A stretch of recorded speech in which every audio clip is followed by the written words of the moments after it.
It is the early morning of the 24th March, 1738, and from the highest point of the Kandahar citadel, the commander of the city's defenders, Hossein Sultan of the Ghilzai tribe, gazes down on the army that rests like a teeming hornet's nest at the edge of his walls. The forces of Nader Shah, ruler of Persia, have surrounded Kandahar for almost an entire year, building a completely new town replete with streets, markets, barbers, and coffee houses at its edge, a living notice to Hossein and the city's inhabitants that they have no intention of moving.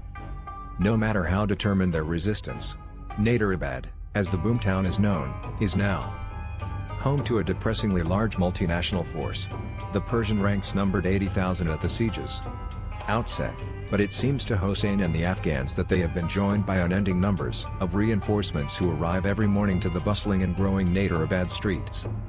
The effect this has on the hungry inhabitants of Kandahar is crushingly predictable.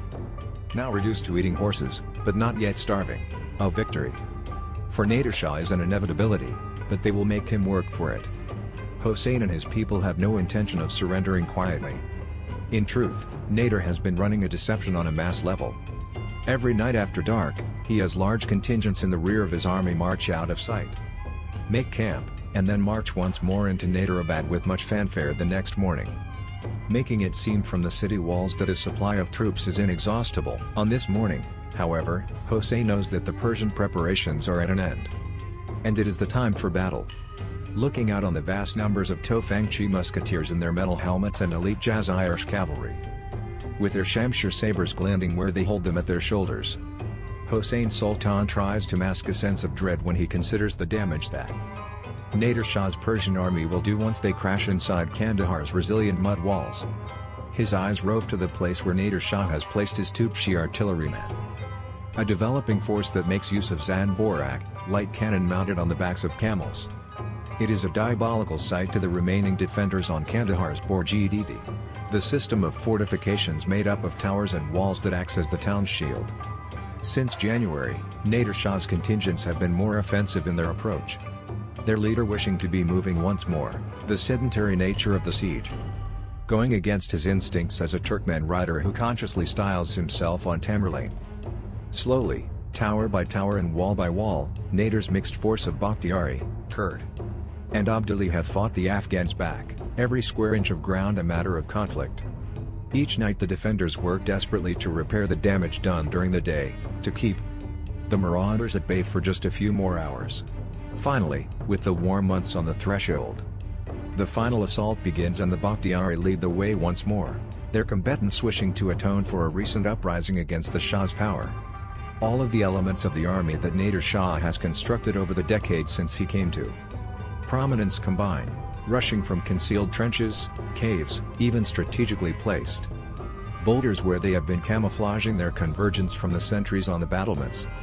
The streets and buildings of Kandahar become a charnel house, slaughter and bloodshed are everywhere. As reinforcements rush through the streets to fight, they are shot down by Nader's musketeers who have hacked their way onto the elevated walls and towers. Hossein shelters with his family and close retainers in the citadel, but when the remainder of the city has fallen, Nader brings up his artillery to fire point blank at the fortress and blast his way to mastery. Hossein is not slow in asking for terms. Kandahar has fallen, and Nader Shah, a most imposing figure on horseback, for he is taller than almost all other men, rides through it in triumph. It is a great and hard-won victory, but the Persian Empire's campaign is just beginning, for beyond Kandahar lies the road to Delhi, and Nader Shah has every intention of going further than any previous ruler managed, to surpass the limits even of Cyrus and Alexander, 2 millennia earlier. He is going to conquer India itself.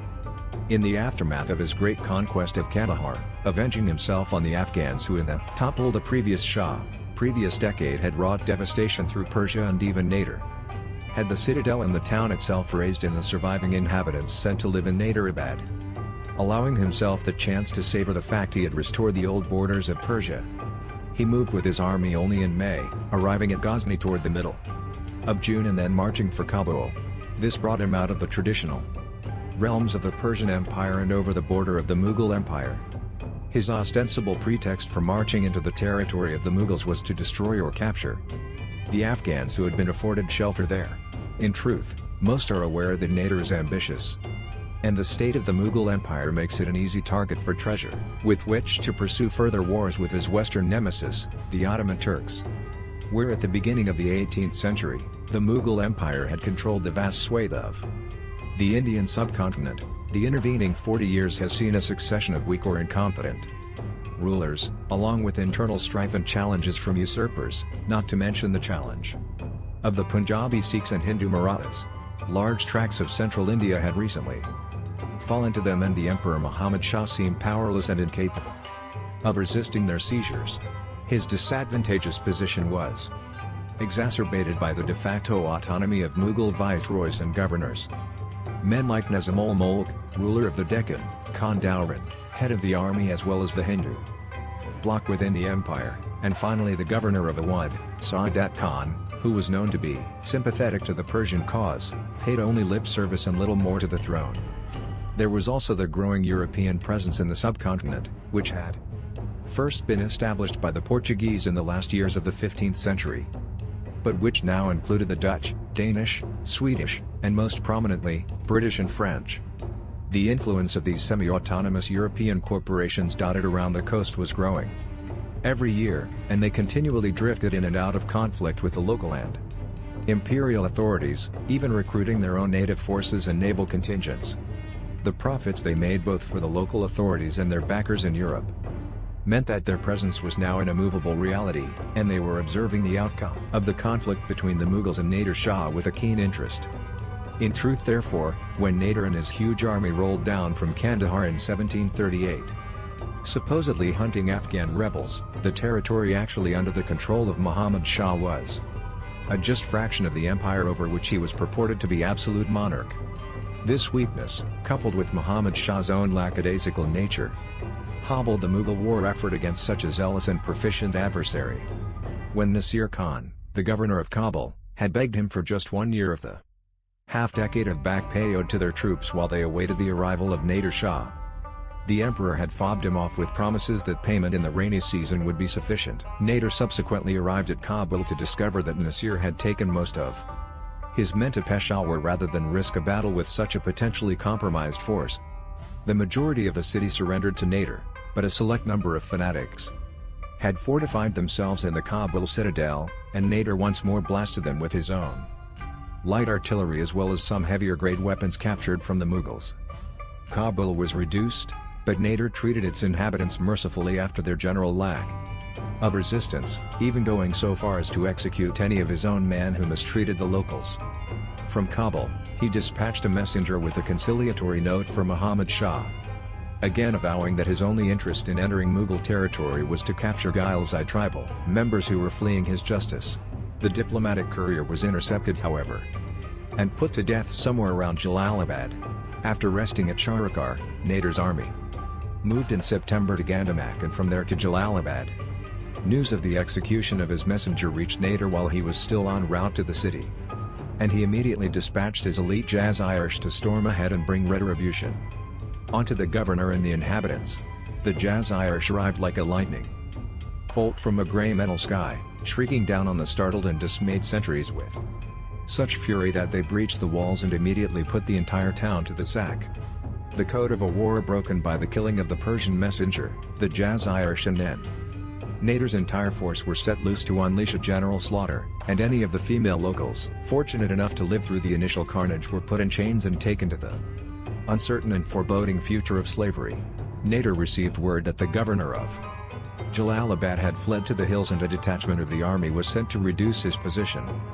Once there, they found that the Afghans had dug trenches in the hillside, and artillery and hard fighting was required to complete the task. The same practice as had happened in the city followed, with the men being executed and the women taken into captivity. Nader next made camp southwest of the ruined and smoking city, where his son Reza Quli joined him. Reza had been campaigning to the north, in Angui and Balj, eradicating the rebel elements there, but had exceeded Nader's orders and crossed the Oxus River. This could have resulted in a state of war with the Uzbeks and Krym. But Reza had extricated himself, and Nader wrote assurances to the Khans of the area that he had no designs on their territories. Such insubordination would ordinarily have resulted in execution, but Nader forgave his son, and even appointed him viceroy of Persia in his stead. The reunion with his son over, Nader learned from scouts the following day that the former governor of Kabul, Nasir Khan, had rallied and raised a force of 20,000 Afghans, working independently of Muhammad Shah's government. They were now holding the Khyber Pass, blocking the Persian advance to the south. And determined to break the invader, characteristically rushing to meet a threat, Nader completed the 80-kilometer journey from Jalalabad to the natural fortress in the following days. By now, it was early November and winter had settled on the land and inside men's bones like a dull weight. Once at the pass, Nader saw that Nasir had indeed created a fearsome strong point. No fewer than 20,000 Afghan tribesmen were entrenched at the gateway to India, meaning that even though they would be outnumbered many times over when the main Persian army arrived, the defenders would kill multiples of their own force before Nader could clear the pass. The artillery would be evade in dislodging the defenders, but the battle would prove to be ruinous for the Persian army, shattering it and likely leaving Nader without a sufficient host to press forward toward the center of the subcontinent. Undeterred, Nader made his camp at Barikab, and once the men present had been provisioned and rested, he immediately set about a massive engineering works in front of the Afghan positions. From the dawn, he was visible to Nasir Khan and the other enemy commanders, astride his horse, and with his royal turban flying, exhorting and encouraging his men to dig the earth, clear rock, and widen the road leading up to the Afghan trenches and elevated firing points. The defenders of the pass, the arid hills around it reaching up to 1,000 meters and framed by two streams that had scraped out the acute and restricted bottleneck across which a commander could barely deploy a single company, beheld Nader Shah's legendary work ethic in person. From the early morning until the dusk, the Shah and his army worked inside of the defenders, making it clear beyond all conceivable doubt that he intended to mount a frontal attack, pulverizing the Afghans with numbers and cannon and sacrificing tens of thousands of his men in the unquenchable pursuit of victory. Nasir and his tribesmen remained tense while they watched the carts carry away mountains of dirt and stones. By evening, the terrain in front of them was as clear and flat as a racetrack, but mercifully, the sun dipped, and logic dictated that there would be no offensive that day. Nasir ordered his companies to stand down, rest in their trenches and foxholes, and sleep if they were able. A guard was posted to watch the Persian lines. On the opposite side, with one last look at the enemy, Nader Shah disappeared into the gloom, and Nasir breathed easily for the first time in hours. He waited some time and then retired, his attendants offering him a second cloak for the growing November freeze. But, unbeknownst to the Afghans in the pass, Nader Shah had rode back in the direction of his own camp.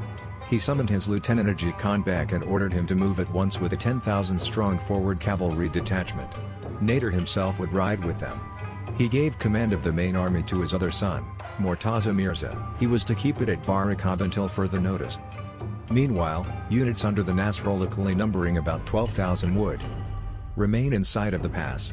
The Shah advanced south, riding toward a break in the mountains a guide has informed him lay at Satsobi.